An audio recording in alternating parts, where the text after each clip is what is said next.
Hello, you're watching UZREPORT.NEWS. I'm Barna Nazarzoda. President of Uzbekistan Shavkat Mirziyoyev chaired a meeting today to discuss plans for reforming the chemical industry and the biggest challenges facing the sector this year. Details in our next report. In spite of Uzbekistan having mineral-rich soil and various other natural resources at their disposal, a majority of the elements needed to produce chemicals is imported. Another underlying issue is the export structure. It is not diversified. The share of mineral fertilizers is still high. 60% of equipment used in the processing is worn or outdated, increasing the energy consumption 3 times above the global average. President Mirziyoyev identified 3 tasks that need urgent attention in order to reform the industry and increase productivity. Firstly, he advised that a critical analysis be done of the activities of each industry enterprise. Second, the product quality needs to be improved. And lastly, the overall costs need to be reduced. He also emphasized the importance of introducing digital technologies and reducing human exposure to harmful substances during the production by introducing automated systems. President Mirziyoyev assigned the relevant officials with the task of creating a research institute jointly with South Korea and of improving education system at the Tashkent Institute of Chemical Technology. On the same day, Shavkat Mirziyoyev held a meeting to discuss the relations with Japan and the Republic of Korea. The trade turnover with Japan last year exceeded $400 million. To date, there are some 30 enterprises in the Republic, with the participation of capital from the land of the rising sun. 48 projects worth $6.6 billion are currently being implemented with Japanese partners in such areas as geology, chemistry and petrochemistry, the banking and financial sector, healthcare and education. Economic cooperation with the Republic of Korea also deserves attention. Bilateral trade in 2019 soared by 27% compared to 2018. Export rose by 30.1%. Last year alone, 198 enterprises with Korean capital were established in Uzbekistan, with the total number exceeding 800. With the technical assistance of the Korean Agency for International Cooperation, 213 million large projects were completed in 2019. 6 projects worth $29.6 million are currently under implementation. Another 10 projects worth $72.2 million are to be implemented by 2022. The cooperation with Korea Exim Bank has allowed to draw resources in the amount of $2 billion. Joint projects with Japan and South Korea set to create more than 40,000 new jobs. The production set to go up $4.1 billion, with exports surpassing $1.14 billion. The new United States strategy for Central Asia is consistent with Uzbekistan's foreign policy objectives. This was announced by Senator Sodiq Safoyev at a press club session on Monday. The session participants also discussed the foreign policy of Uzbekistan, the developments taking place on the global scene, the economic impact of the new coronavirus, and the postponement of the International Investment Forum in Tashkent.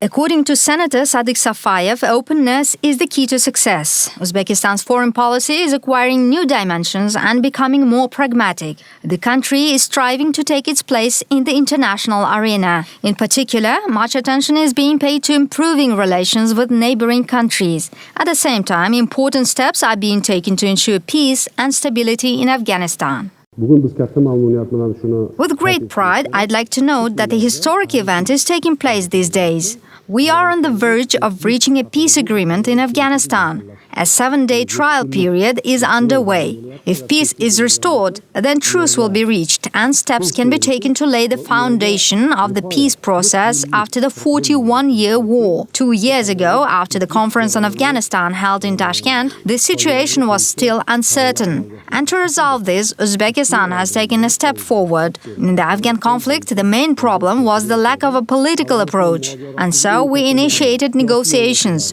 We hope for peace in Afghanistan. This is an extremely important achievement. The first Deputy Minister of Foreign Affairs spoke about the plans for 2020. President has been promoting initiatives on many important issues related to security, energy, transport, youth, tourism and sports. And indeed, we must implement these initiatives in partnership with international organizations. Besides, we as diplomats are faced with the task of promoting the Convention on the Rights of Young People, and we are working on it now. Talking about foreign policy, the Uzbek ambassadors to foreign countries also play an important role. The speakers were asked whether Uzbekistan will ever appoint female ambassadors. Here's what Sadiq Safayev answered. This is a really important question. As you know, in his recent speeches, President Mirziyoyev focused on strengthening the diplomatic corps and instructed the Senate Special Committee on the establishment of a school of ambassadors, special courses for the training of diplomats. Uzbek diplomats must be highly qualified in terms of diplomatic, intellectual, cultural, human and linguistic aspects. And he also advised to select from among female candidates for diplomatic positions. We are working on this issue now, and I hope that in the near future we will have female ambassadors as well. The new coronavirus outbreak was also discussed at the session. Sadiq Safayev spoke about the negative impact of the virus on the global economy. It is expected that the pace of the Chinese economy will decline by 4.5% this year, as tens of thousands of people are quarantined and export-import operations are limited. Given the current influence of China on the global economy, it must be said that the current situation will affect the economies of all countries of the world. According to the World Bank, the global economic loss from coronavirus is $1 trillion, and we must admit that its consequences will affect us too. The senator also said that Uzbekistan is taking relevant measures to prevent possible damage to its economy. Over 100,000 affordable houses have been commissioned in Uzbekistan in the past 3 years. The indicator seems high, but the pace of construction still does not keep up with the needs of the population. According to calculations, 150,000 new apartments built annually would meet the need for housing, but the problem is that the cost of these houses is still huge. A mortgage could be an option, but available mortgage conditions in line with inflation rate is yet another headache. And what about the quality of these houses? Our correspondent has more. Many citizens are dissatisfied with the quality of houses. Some villages so far have no engineering and communication networks. Most of the houses are empty, since loan repayment is yet another problem. What is the reason behind all these problems? The reason is the lack of a stable financial source, while most of the houses have been built at the expense of state budget. This means no competition in the system. Before, in order to seize a house, an advance payment used to be made, while citizens had to wait for the apartment to be erected from scratch. Under the new regulation, the initial mortgage payment is made only after apartment is chosen. Another innovation is that the buyer now has the option of choosing a particular developer. From now on, the construction of houses will be carried out not by the state, but by the private sector. The state will support the demand for housing through the allocation of mortgage loans to the population under best conditions. The amount of resources for mortgage lending will no longer be limited by the banking and regional principle. The 19th century Suzane exhibited in the Museum of Art of Uzbekistan turned out to be fake. This was revealed in the process of careful inventory conducted in the museum. The investigation has shown that the museum employee replaced the original with the fake one in 2014 and had sent the art object abroad. He was sentenced to 9 years and 3 months in prison. Currently, efforts are underway to bring the artifact back to the country. A major government reshuffle took place yesterday during a video conference chaired by Prime Minister Abdulla Aripov. Uzbek Finance Minister Jamshid Kuchkarov, who according to Global Markets was recognized as Finance Minister of the year of 2019, will now lead the Ministry of Economy and Industry. Timur Ishmetov was appointed the new Minister of Finance of Uzbekistan. Prior to his appointment, he was first deputy at this institution. Botir Khojayev, now ex-Minister of Economy, was appointed advisor to Prime Minister. While on a visit to Karachi, Uzbekistan's ambassador to Pakistan, Furqat Siddiqov, met with the vice president of one of the most influential Islamic seminaries, Jamia Darul Uloom, Sheikh Muhammad Taqi Usmani. This meeting came during the ambassador's assignment to implement the initiative set out by President of Uzbekistan, Shavkat Mirziyoyev.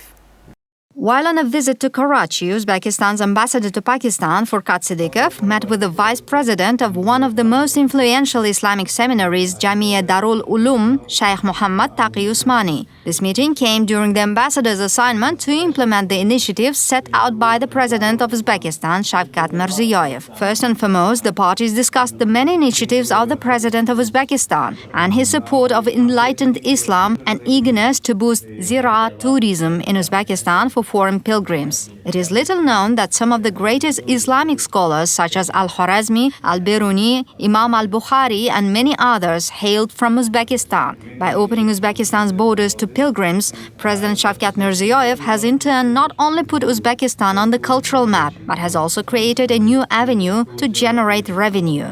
Taqi Usmani asked the ambassador to convey his special thanks to President Mirziyoyev for his efforts in preserving and enhancing the heritage of the great Islamic scholars, as well as his support in promoting enlightened Islam to the global community. There were also talks of establishing an academic exchange program between Jamia Darul Ulum and various Islamic educational institutes in Uzbekistan, most notably Tashkent Islamic University.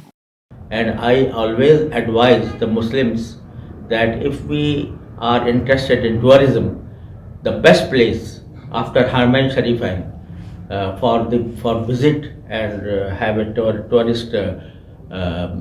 tourist journey, it should be in Uzbekistan, because when they visit Uzbekistan, they will see how the Muslims have rendered such a great service to humanity at large, and how many scholars were born there, and how many universities, how many madrasas, how many schools were established during that time. And if we analyze the history of Islamic books, we will find that at least 60% of the Islamic heritage, Islamic books, were contributed by Uzbek scholars in Bukhara and Samarkand. Bukhara and Samarkand was at some time the places.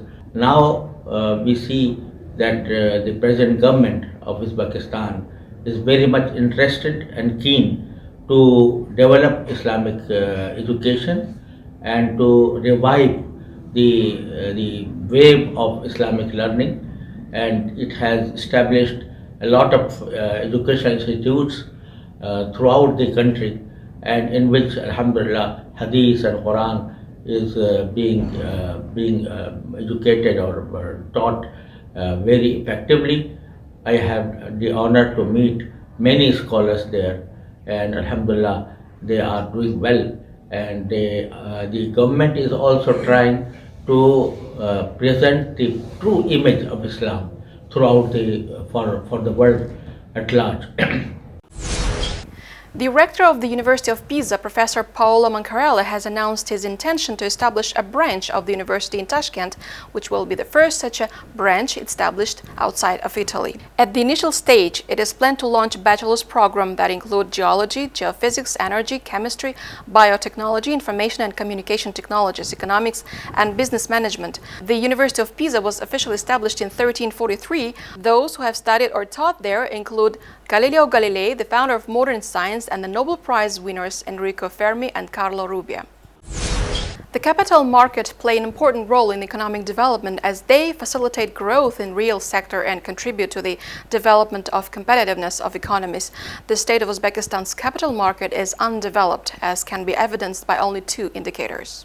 Uzbekistan's capital market to date exceeds $5.2 billion. Only 0.3% of this amount is a free float. In Singapore, this indicator is 188%, 112% in Malaysia, and 34% in Russia. To take this situation under control, the Capital Market Development Agency has worked out a strategy to be implemented in the next 5 years. The strategy includes the performance of market mechanisms, harmonization of laws with international standards, and most importantly, the attraction of institutional investors. The final goal is to bring free float to 10%. The recent visit to the US has had to be a starting point of these reforms. Otabek Nazirov, the head of Uzbekistan's Capital Market Development Agency, held talks with the representatives of the US stock market regulators, the US State Department, Department of Commerce, and others. This is actually an intragovernmental effort between several agencies of the U.S. government, including the State Department, Department of Commerce, U.S. Treasury, Security Exchange Commission, all of them coming together to make an assessment of our existing capital market infrastructure, our capital market laws, and see how they can assist us in upgrading it, making it more effective, so that it is become understood and acceptable by international investor community. As you know, capital markets are most advanced in countries like United States. They're dynamic, they're free, and the rules of regulation and enforcement capabilities are very much have a proven track record of hundreds of years. In Uzbekistan, in a new economy that is just growing and trying to put its own footprint on global financial markets, it is very important that we take best world practice. And obviously, the United States is a place to come. Well, the Americans obviously have the expertise. As you know, the rule of law in the United States, the respect for law, and the way the legal architecture is structured is very friendly towards the investors, towards capital owners, towards minority shareholders. And the rules of engagement between those who seek capital and between those that have capital are very straightforward, transparent, and understood. So we need to find a way how we can learn from this experience and bring the best practice to Uzbekistan's capital markets. Everything that has to do with interface, as I said, between the issuers and investors, relationship between the corporations and the shareholders, the board of directors. All of that is, at the end of the day, will fall onto the legal framework and how individuals involved in the system interact with each other, how they solve their disputes, how a court system acts. Is the court independent? Is the securities market regulator independent? All of that is part of the building of market economy. And this is something we desperately need. And capital markets attract financing outside of the classical banking sector. The major challenge is to be able to relay the importance of capital market infrastructure to our partners in Uzbekistan. To the system, basically. To everybody who is involved, to the stakeholders. Mr. Nazirov also met with one of the founders of our bank, Grayson, who shared valuable information about capital market system, the role of custody and banking in the capital market development. So we are a US-based global stockbroking firm that specializes in the sale of non-US equities, primarily to institutional customers around the world, institutional investors, in emerging and frontier markets. I can tell you, because I've traveled to over 100 countries around the world, I've been to Uzbekistan twice in the last 12 months. It's a country with 33 million people. It's got a baby capital markets that's going to grow up to be something big.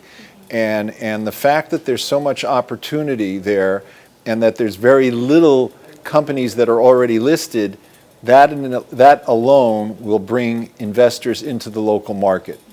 But I think it's very important to your government and to the people who run capital markets and to the people who run local companies that want to raise capital, that they develop the local market, the local capital market system, and not list the companies overseas. Because by developing the local capital market system, that in itself will create a financial industry in Tashkent, in Uzbekistan, that will help, in turn, help the economy continue to grow. And this was our last report. Thanks for watching and goodbye.